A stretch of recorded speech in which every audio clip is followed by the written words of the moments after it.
कडे जावं म्हणून आम्ही मुख्यमंत्र्यांना काही वास्तव प्रश्न विचारलेले आहेत, त्यामध्ये वावगा आम्हाला काहीच वाटत नाही। आणि दुसरा तुमचा प्रश्न की रात्रीच्या घडामोडी घडल्या, रात्रीच्या घडामोडी खरं तर रात्री उशिरा या रोडवरून जाता येता 4-4, 5-5 गाड्यांच्या झुंडी यायच्या, थांबायच्या, जायच्या आणि रिपीट अगेन सारख्या त्या गाड्या यायच्या। आणि मग पोलिसांनी थोडीशी एक प्रिकॉशन म्हणून काही बॅरिकेटिंग वगैरे केलं, तर पोलिसांवर आरेरावी सुरू केली। आणि पोलिसांवर आरेरावी ठीक आहे, पोलिसाचा त्यांचा प्रश्न होता, पण लगेच त्यांनी घोषणा सुरू केल्या। मग घोषणा सुरू केल्यानंतर ॲक्शन रिॲक्शन ओबीसीच्या बांधवांनी घोषणा दिल्या। हा प्रश्न त्यांनाच विचारा, कुणी घोषणेला सुरुवात केली? मीडियाकडे सगळं कव्हरेज आहे।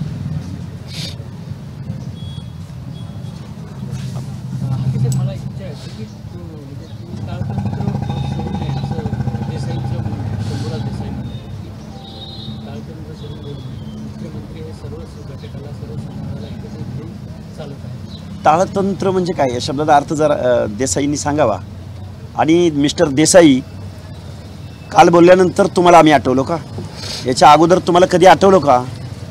आणि देसाई ताळतंत्र बाळगण्याचा सल्ला तुम्ही जरांगेंना द्या ना। आणि याच देसाईच्या सांगण्यावरनं रात्री जरांगेंनी सलाईन लावून घेतलेले, रात्रीच उपोषण संपलेलं आहे जरांगेंचं। कायद्याच्या भाषेत रात्रीच जरांगेंनी उपोषण सोडले त्या देसाईंच्या सांगण्यावरनं। 4 सलाईन घेतलेत। सलाईन लावून कुठं उपोषण असतं का? आणि 2 दिवस उपोषणानं व्याकुळ झालेले जरांगे आज प्रेसमध्ये वाटेल ते बोललेले आहेत, पाहिजे तेवढे बोललेले आहेत। आणि सर्व महाराष्ट्र पाहतोय या गोष्टीकडं। सीएमच्या बाबतीत तुम्ही काल आरोप केला आणि यापुढे देखील तुमचं टार्गेट मुख्यमंत्री झाले, जरांगेंचं टार्गेट वेगवेगळं असतात आणि फडणवीस असतात, तसं तुमचे मुख्यमंत्री आहेत। नाही, मुख्यमंत्री नाही, मुख्यमंत्री हे अथॉरिटी पर्सन आहेत। मला मुख्यमंत्री महोदयांनी माझ्या 2 नंबर धंद्याचा खूप झोंबलं त्या देसाईंना। मला एक सांगा म्हणाव, छत्रपती संभाजीनगरचे खासदार आहेत, त्या खासदारांचे दारूचे धंदे किती आहेत? किती लायसन मिळाले एका व्यक्तीला? आणि एवढे लायसन खासदार असणाऱ्या, आमदार असणाऱ्या, मंत्रिपदावर असणाऱ्या माणसाला दारूचा धंदा एवढा सापडला का? दारूचा धंदा कायद्याच्या सभागृहात देशाच्या संसदेमध्ये गेलाय तो, काय नाव बरं त्यांचं? भुमरे, संदीपान भुमरे। काय स्पेशालिटी आहे संदीपान भुमरेंची सांगावी देसाईंनी। अजून खूप नाव आहेत माझ्याकडं, मी त्याची रांग लावेन, पण भुमरेची काय खासियत आहे? 2 नंबर धंदाच ना। देसाई तुम्ही उत्पादन शुल्क मंत्री आणि भुमरे दारूच्या धंद्यांचा मालक, आणि तुम्ही म्हणताय ताळतंत्र सोडलं, 2 नंबर धंदे। सांगा बरं मुख्यमंत्री महोदय, तुमचा सहकारी मंत्रिमंडळातला माणूस, त्याला दारूचा धंदा करावासा वाटतो, तो आमच्या 18 पगड जातीच्या ओबीसीच्या आरक्षणावर संसदेत काय बोलल बरं? सांगा बरं। जरांगे पाटलांनी तुमच्यावरती टीका केली आणि ते असं म्हणाले की तुम्ही कधी मंदिरात बसता, तर कधी ॲम्ब्युलन्सच्या गाडीवर बसतात, तुम्ही पंढरपुरात जायला पाहिजे, धनगरांच्या गेलो होतो। इथं का बसतात? जरांगे पाटलांच्या माहितीसाठी सांगतो, मी पंढरपूरमध्ये गेलो होतो, प्रेस सुद्धा केलेली आहे। दुसरी गोष्ट, जरांगे पाटील म्हणतात की धनगराचा प्रवर्ग वेगळा आहे। फक्त धनगराचा प्रवर्ग नाही ना वेगळा, बंजाराचा पण प्रवर्ग वेगळा आहे, वंजारीचा पण प्रवर्ग वेगळा आहे, विजयंती मध्ये येतात हे सगळे। आणि मग जरांगे, तुझं आणि धनगराचं जर भांडण नसेल, वेळोवेळी सांगतो तू, तर तू पंकजा मुंडेंना पराभूत करण्यासाठी झक मारायला गेला होता का तू तिथं? दुसरी गोष्ट, महादेव जानकरांचा पराभूत व्हावा म्हणून रात्रंदिवस बैठका कुणी घेतल्या? तिसरा प्रश्न, जरांगे, तू ज्या गावामध्ये, ज्या एरियामध्ये राहतो, त्या वडीगोद्रीचे झडपी सदस्य देवीदासराव खटके, बंशीधर आटोळे हे ओबीसी मधून पंचायत राजमध्ये सदस्य झाले, झडपी मेंबर झाले का विजयंती मधून झाले? या प्रश्नाचं उत्तर दे बरं। यूपीएससीला धनगर बांधव, वंजारा बांधव, बंजारी बांधव अप्लाय करतात, ते ओबीसी मधून करतात का एनटी मधून करतात? कसं एनटी वेगळा आहे आणि कसं ओबीसी वेगळा आहे ते सांग बरं। धनगर समाजाची लोक कुठेतरी एखादा नगरसेवक, कुठेतरी महापौर, सोलापूरच्या महापौर अरुणाताई वाकसे या धनगर समाजाचे आहेत, त्या ओबीसी मधून झाल्या का एनटी मधून झाल्या? जरा अभ्यास कर, थोडा सल्ला घे। काहीतरी बोलत असताना धनगर वेगळा आहे, धनगर वेगळा आहे, धनगर वेगळा आहे, धनगर वेगळा आहे, कसा वेगळा आहे? लाज वाटली पाहिजे अशी वक्तव्य करत असताना। धनगर समाज ओबीसीच्या 27% 3.5% रिझर्वेशन घेतो, वंजारी बंजारा समाज या 27% आरक्षण घेतो. हे फक्त शिक्षण आणि नोकरीच्या एंट्री पॉइंटला महाराष्ट्रामध्ये बायफर्गेशन आहे. पण पंचायत राजमध्ये हा ओबीसी मध्येच आहे. ज्यावेळी स्क्रुटिनी होते त्यावेळी ओबीसी मध्येच होते. रोस्टर ठरतो त्यावेळी ओबीसीच्या 27% रिझर्वेशनचा अभ्यास केला जातो किंवा 27%च पर्सेंटेज बघितलं जातं. जरांगे अक्कल नाही, काडीची अक्कल नाही, काडीची. आम्हाला वाईट या गोष्टीला तुला नाही आम्हाला माहिती आहे, पण मुख्यमंत्री तुझ्या तालावर नसतो. तो देसाई कालचा उठसूट इकडे येतो. देसाई तुला दिसलं का एखादं ओबीसीचं आंदोलन आणि सगळ्या जातींना बरोबर घेऊन चालतो मुख्यमंत्री? कसा चालतो सांग बरं? या सगळ्या प्रश्नांची उत्तर आम्हाला हवी आहेत. जरांगेंच्या समर्थनार्थ बीड आणि उस्मानाबादला बंद पाळण्यात येतो आणि बऱ्याच ठिकाणी हा बंद पाळला जातो. त्याच्याबद्दल काय भूमिका आहे? अरे बंद, हे बघा, लोकशाही मार्गाने त्यांनी काहीही करावं, त्याबद्दल आमचं काही म्हणणं नाही. पण वक्तव्य करत असताना ताळतंत्र ठेवून वक्तव्य करावं. आता तो ताळतंत्र शब्द हा देसाईंचाच आहे. परत जरांगे हा मनोरुग्ण माणूस आहे. 6 आंदोलनामध्ये 6 मागण्या करणारा माणूस आहे. धनगर आणि ओबीसी वेगळे आहेत म्हणणारा मनोरुग्ण माणूस आहे. त्याला माहिती नाही काही सुद्धा आरक्षण महाराष्ट्रातलं. पण त्याला माहिती नाही, ती नाही मुख्यमंत्र्याला माहिती नाही का? जरांगेतून दरवेळेस हे सांगितलं जातं की धनगरांचं आमचं काही वय नाही, जर आमच्या विरोधात भूमिका घेत असाल तर आमचाही तुमच्या विरोधात नाईलाज आहे असं प्रकार. अरे जरांगे, लाज वाटते. जरांगे, तू ज्यावेळी ओबीसी मध्ये येशील त्यावेळी धनगर तुमच्या कॉम्पिटिशनला टिकल का? धनगर वेगळा आहे का? वडी गोदरीचंच उद्या झडपीचं ओबीसीचं आरक्षण पडलं, धनगर कुठं जाईल? एनटीमध्ये. एनटीचं आहे का आरक्षण? कुठं एनटीचं आरक्षण आहे ते तर समजून घे ना थोडं. शिक्षण आणि नोकरीच्या एंट्री पॉईंटला फक्त विजय एनटीचा 10-12% स्लॉट वेगळा केलाय. याचा अर्थ असा नव्हे, आणि तो बी लिगली नाही, असं कुठेही देशातल्या कुठल्याही राज्यात नाही. बाय फर्गेशन केलंय शिक्षण आणि नोकरीच्या एंट्री पॉईंटला विजय एनटी अ ब क ड. याचा अर्थ असा नव्हे की ते ओबीसी मधनं बाहेर गेलेले आहेत. बोला. जरांगे पाटील यांनी सोमवारपर्यंतचा वेळ जो आहे तो सरकारला दिलेला आहे. जो काय सूक्ष्म लावायचा तो सोमवारपर्यंत लावा, नंतर बघू असं त्यांनी सांगितलं. आम्ही कुठल्याही परिस्थितीमध्ये गॅजेटियर हे कुठल्याही अँगलनी कुठल्याही लिगल ॲस्पेक्टवर टिकणारं गॅजेटियर नाही. गॅजेटियरमध्ये कुठेही मराठा समाज मागासवर्ग आहे असं दिसत नाही. या गोष्टीचं ना मुख्यमंत्र्याकडे उत्तर आहे ना कुठल्याही आयोगानं. हो, आयोग आयोग आयोग आयोग 11 सदस्य गेले घेऊन आले. मग ओबीसी मधल्या अनेक जाती आहेत, 100भर जाती अशा आहेत की त्या SC मध्ये आहेत, ST मध्ये आहेत, पण महाराष्ट्रात ओबीसी मध्ये आहेत. मग हैदराबाद गॅजेट, हैदराबाद मधले जर डॉक्युमेंटरी घेऊन तुम्ही काय करणार असाल तर मग ह्या सगळ्या गोवा, तमिळनाडू, सांगू तुम्हाला, हा जो खरा कुणबी आहे ना, खरा कुणबी गोव्यामध्ये SC मध्ये आहे, तमिळनाडूमध्ये SC मध्ये आहे. कुणबी कोण? ज्याला दुसऱ्याच्या शेतावर जाऊन कुणबावा करावा लागतो. स्वतःची शेती 100-150 एकर, 50 एकर, 20 एकर शेती स्वतः कसतोय, तो सामाजिक मागास नाही. तो वतनदार आहे, जहागीरदार आहे. त्याची आडनावं, त्याची नावं, त्याचं गावातलं प्रेस्टीज, त्याची गावातली इज्जत आणि रिझर्वेशन. आता किती वेळा, खूप वेळा सांगून झालंय.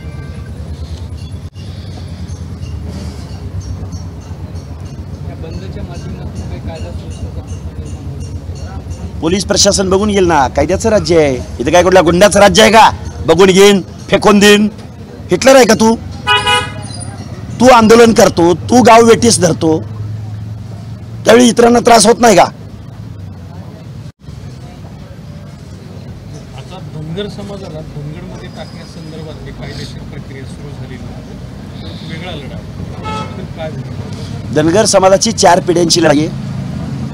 मी कायदा मानणारा माणूस आहे, वेगवेगळ्या कमिशनच्या आणि संविधानाच्या तरतुदी मानणारा माणूस आहे.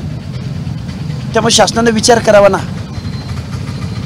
शासनाने विचार, याचा अर्थ असा की अजून ST कुठं 4 डोंगराच्या पलीकडे आहे, आम्हाला सूट बूट मिळणार आहे, तोपर्यंत आमच्या अंगावरची अंडरपॅन्ट बनियन काढून घ्यायचा विचार आहे का जरांगेचा आणि मुख्यमंत्र्याचा? म्हणजे धनगराला यातनं बाजूला काढायचं आणि ओबीसीचं 12 बलुते तुमच्याबरोबर कॉम्पिटिशनला उतरणार आहेत का? बिचारे मायक्रो ओबीसी म्हणून राहतात गावगाड्यामध्ये, एक घर राहतं की ज्याला तुम्ही कायम टार्गेट केलं, त्यांच्या दुकानावरती, घरावरती हल्ले केले. जरांगे तुम्हाला टीट फॉर टॅट जशा तसं उत्तर मिळेल. धनगर समाज जर लिस्टमध्ये गेला तर मग आपोआप तुमचा स्वतःचाच प्रवर्ग चेंज अहो जर तर कानवटे साहेब जर तर काय बोलताय हो, जर तर आहे ना झालं तर मी देईन ना उत्तर, खूप छान उत्तर देईन. मी पण उपोषण केलंय. प्रक्रिया सुरू झाली आहे. अरे प्रक्रिया सुरू, सरकारला अधिकार आहेत का? अधिकार अजिबात नाही. मुख्यमंत्र्याला धनगरांच्या एसटी बद्दल GR काढायचा कुठलाही लिगल अधिकार नाही. सांगतो अधिकार, हा अधिकार संसदेचा आहे. एसटी संदर्भात बोलताय तुम्ही, हा अधिकार संसदेने ठराव केल्यानंतर तो अर्ज यायचा आहे रजिस्टर ऑफ इंडिया, आणि त्यानंतर राष्ट्रपतींच्या सहीला ते प्रकरण जातं आणि मग परत संसदेकडे ते येतं आणि मग GR मध्ये मुख्यमंत्र्याला कुणी दिला हा अधिकार?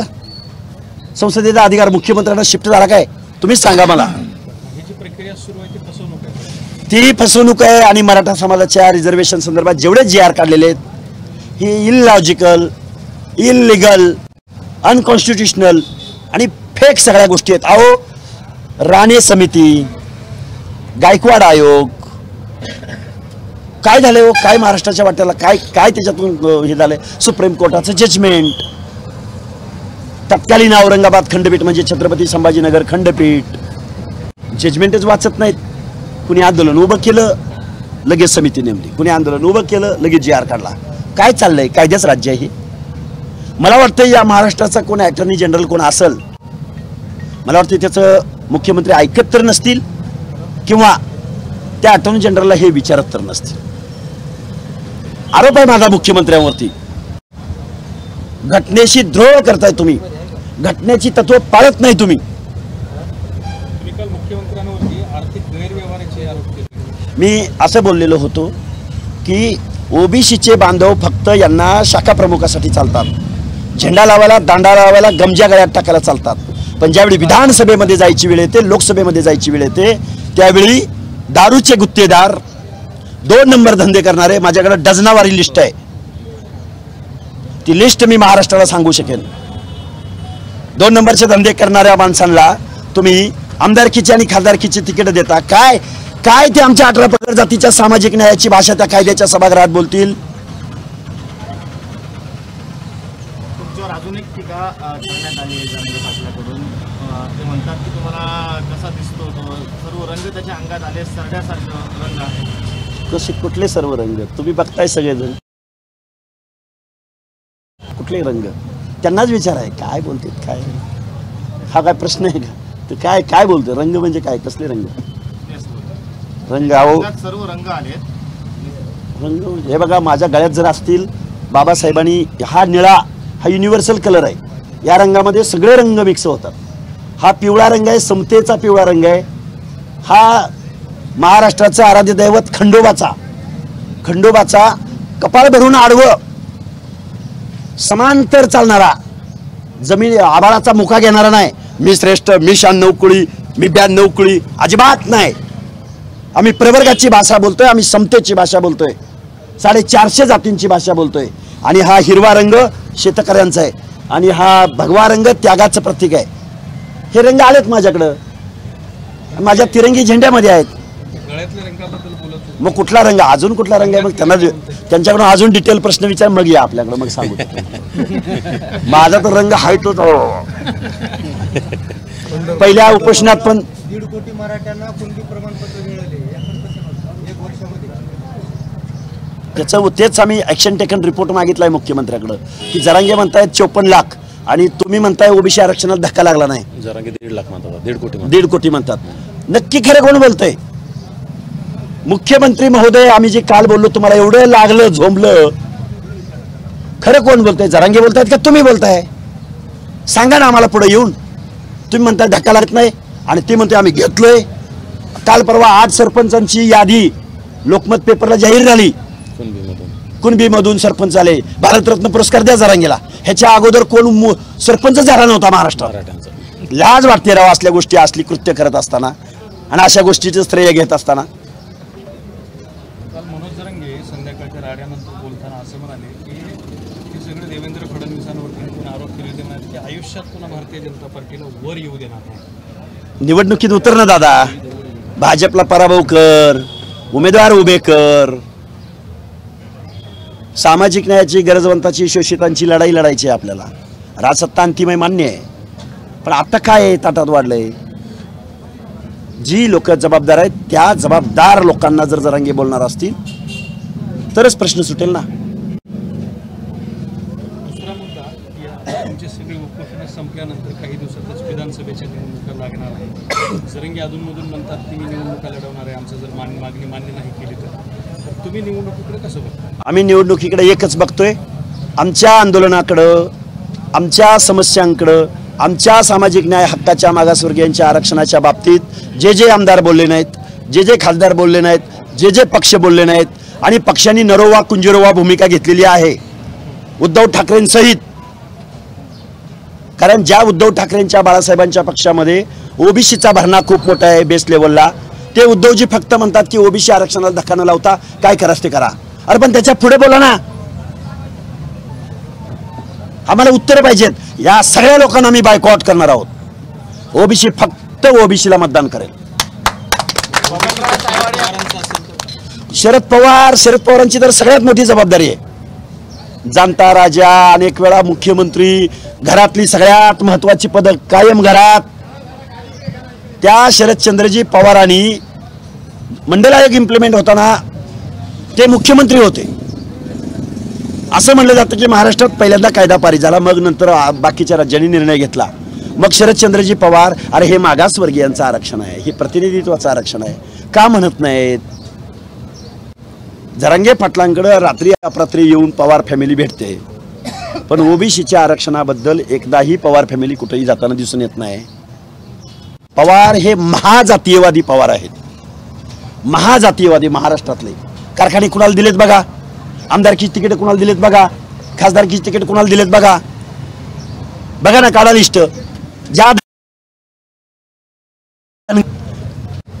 धनगराचा एकही खासदार देशाच्या संसदेत जाऊ शकत नाही आणि पवारांचे जेवढे आमदार खासदार आहेत त्याचा बेस धनगर आहे. 50,000, 60,000, 70,000, 80,000, 90,000. धनगराला खोळ समजता. एक प्रतिनिधित्व कायद्याच्या समतोल प्रतिनिधित्व नसेल, विकास कसा होणार, प्रश्न कसे मांडले जाणार. कोण भुमरे काय मांडल, कुठल्या भाषेत बोलेल भुमरे संसदेत, येतं का त्याला इंग्लिशचा काय एखादा शब्द, स्पेलिंग तर येते का. भुमरे दारूचा गुत्ता चालवणारा तू. देसाई उत्तर पाहिजे, रागाला ना कालच्या वक्तव्याचा या प्रश्नाचं उत्तर पाहिजे. तो कोण गायकवाड फायकवाड, काय रे त्याची लायकी, काय लायकी आहे, काय संसदेत किती वेळा बोलला, या प्रश्नाची उत्तर पाहिजेत. अजून घेऊ का नावं, 7-8 नावं घेऊ. एकनाथराव शिंदे हे 2 नंबर धंद्याच्या टोळीचं नेतृत्व करतात आणि मुख्यमंत्री पदावर बसलेत. हे फुले शाहू आंबेडकरांच्या 12-13 करोड जनतेच्या दायित्वाची शपथ घेतलेले मुख्यमंत्री मात्र एका जातीचं काम करतायत. आमचा थेट आरोप आहे. दुसरा मुद्दा असा आहे यामध्ये की तुम्ही उद्धव ठाकरे, शरद पवार किंवा हे सगळ्या पक्षांमध्ये बोलतात, मात्र दोन्ही बाजूने काँग्रेससारखा जो पक्ष आहे तो नामानिराळा निघतो आणि अगदी अवसायनात निघालेला पक्ष आता राजकीय लढाईमध्ये सगळ्यात पुढे चाललाय. पण त्याच पृथ्वीराज बाबा चव्हाणचं कीव करावीशी वाटते या दरबारी माणसाची. तो कधीही ग्रासरूटला फिरला नाही. पृथ्वीराज बाबा हा कधीही ना मराठवाड्यात गेला, ना विदर्भात गेला, ना पोरादेवीला गेला, ना धनगराच्या आरेवाडीला गेला असला तर मला एक फुटेज द्यावं. हा पृथ्वीराज बाबा चव्हाण कधी भगवानगडावर गेला ना, कधी भटक्यांच्या पंढरीला. का म्हणतोय मी हे, त्याला माहीतच नाही की महाराष्ट्रात ओबीसी आणि भटके राहतात किती. तोच काल परवा अंतरवलीला येऊन कुणाला भेटतो, जरांगेंना भेटतो आणि ह्याचे नेते मात्र शीर्षस्थ नेते राहुल गांधी म्हणतात की ओबीसीची जात न्याय जनगणना करा, ओबीसीला न्याय मिळवून द्या. काँग्रेस खूप सहानुभूती काँग्रेसबद्दल, बोलतच नाही ओबीसी बद्दल. आणि ह्यांचे महाराष्ट्रातले नेते विश्वजित कदम, विशाल पाटील, तुमचे हे आपल्या देशमुखांचे वारस धीरज देशमुख, कल्याण काळे, एक माणूस ओबीसी बद्दल बोलत नाही, एक माणूस. राहुल गांधींना आम्ही या गोष्टी सांगू, आम्ही तारीख वेळ मागितलेले. जोपर्यंत या संस्थानिकांच्या हातात काँग्रेस आहे तोपर्यंत या संस्थानिकापुरतीच काँग्रेस राहणार, कितीही त्यांनी आपटू द्या. देवेंद्र फडणवीस पाठीमागे म्हणाले होते की भारतीय जनता पार्टीचा ओबीसी डीएनए जो आहे तो ओबीसीचा आहे. तुमचं देवेंद्र फडणवीसांसाठी स्वागत करणार आहे, पण ते तसं अलीकडच्या कालावधीमध्ये ते ज्यावेळी जबाबदारीच्या पदावर गेले त्यावेळी ओबीसीकडे त्यांचं दुर्लक्ष झालं हा माझा त्यांच्यावर आरोप आहे. आरोप यासाठी आहे, ओबीसी जर भाजपचा डीएनए असेल तर सन्माननीय देवेंद्र फडणवीस साहेबांनी, जाऊ दे आमची ओबीसीची बाजू पण नका घेऊ, तुम्हाला राजकारणाची भीती वाटत असेल, पण सामाजिक न्यायाची तर भूमिका घ्या. ज्या देवेंद्र फडणवीसांनी मुख्यमंत्रीपदी असताना लाखो उद्योजक मराठा समाजाचे उभे केले. प्रवीण दरेकर म्हणाले की 5,500 कोटीचं व्याज आम्ही भरतोय. तेच उद्योजक जरांगे पाटलांच्या गळ्यात हार घालताना दिसून येत आहेत. ज्या देवेंद्र फडणवीसांनी सारथीला आणि स्वर्गीय अण्णासाहेब पाटील महामंडळाला निधी उपलब्ध करून दिला 1000 कोटीचा, ते सगळी माणसं आज देवेंद्र फडणवीसांच्या नावानं शिव्या घालतायत रात्रंदिवस. देवेंद्र फडणवीस, आम्ही काय केलं ओबीसीनी, भटक्या विमुक्त जाती जमातींनी? आम्हाला उत्तर पाहिजे. ज्या माणसानं तुम्ही मोठं करायचा प्रयत्न केला, तुमच्या पक्षात प्रवेश दिले, त्यातला एकही माईचा लाल तुमचा येऊन डिफेन्स करताना दिसून येत नाही. देवेंद्र फडणवीसांनी हे हे हे हे काम केलं म्हणून सांगताना दिसून येत नाही. ना शिवेंद्रराजे येतो, ना उदयन महाराज येतात, ना अजून कोण येतं, ना विखे पाटील येतात. कोणच येत नाही देवेंद्र फडणवीसांच्या डिफेन्सला. काम तर देवेंद्र फडणवीसांनी फक्त आणि फक्त तेच केलं, आमच्या ओबीसीकडे दुर्लक्ष करण्याचं काम केलं. आणखी एक राजकीय प्रश्न विचारतो. राज्यामध्ये एक नवी तिसरी आघाडी स्थापन झाली, त्याच्यात राजू शेट्टी, संभाजीराजे, बच्चू कडू आणि इतर काही पदाधिकारी आहेत. त्यांनी सुद्धा या सगळ्या स्पेसमध्ये स्वतःची बच्चू कडू ओबीसी बद्दल कधीही बोललेले नाहीत, उलट ओबीसीच्या विरोधात भूमिका घेतलेली आहे. बच्चू कडूंचा प्रश्न संपला, जिथं बच्चू कडू तिथं ओबीसी जाणार नाही. दुसरा प्रश्न कुणाचा, कोण आहेत अजून? संभाजीराजेंचा तर विषयच येत नाही. बघा, ते जाऊ द्या कोण आहेत काय आहेत मला माहिती नाही, पण ओबीसीच्या बाजूनं भूमिका न घेणाऱ्या माणसांच्या अलायन्समध्ये ओबीसी कधीही सहभागी होणार नाही. त्यांनी ओबीसी बद्दल भूमिका जाहीर करावी, मग आम्ही पुढचा विचार करू. तिसरं आव्हान आहे. कुठली तिसरी आघाडी? काय अजेंडा आहे? सत्तेमध्ये राहणारा बच्चू कडू, भाजपच्या बळावरती संसदेत जाणारे आपले राजे कोल्हापूरचे, काय आम्ही विश्वास ठेवायचा त्यांच्यावर? ओबीसीनी कधी बोलले? संभाजीराजे, ज्या शाहूराजाचा वारसा सांगतात संभाजीराजे, त्या समतेचं आरक्षणाचं तत्व जर शाहूराजाला माहीत नसेल, आपल्या संभाजीराजाला माहीत नसेल, का आम्ही त्यांच्या अलायन्समध्ये जावं? ओबीसीची ठाम भूमिका घेणाऱ्या पक्षाचा प्रमुख नेता तो आमचा सहानुभूतीदार असेल.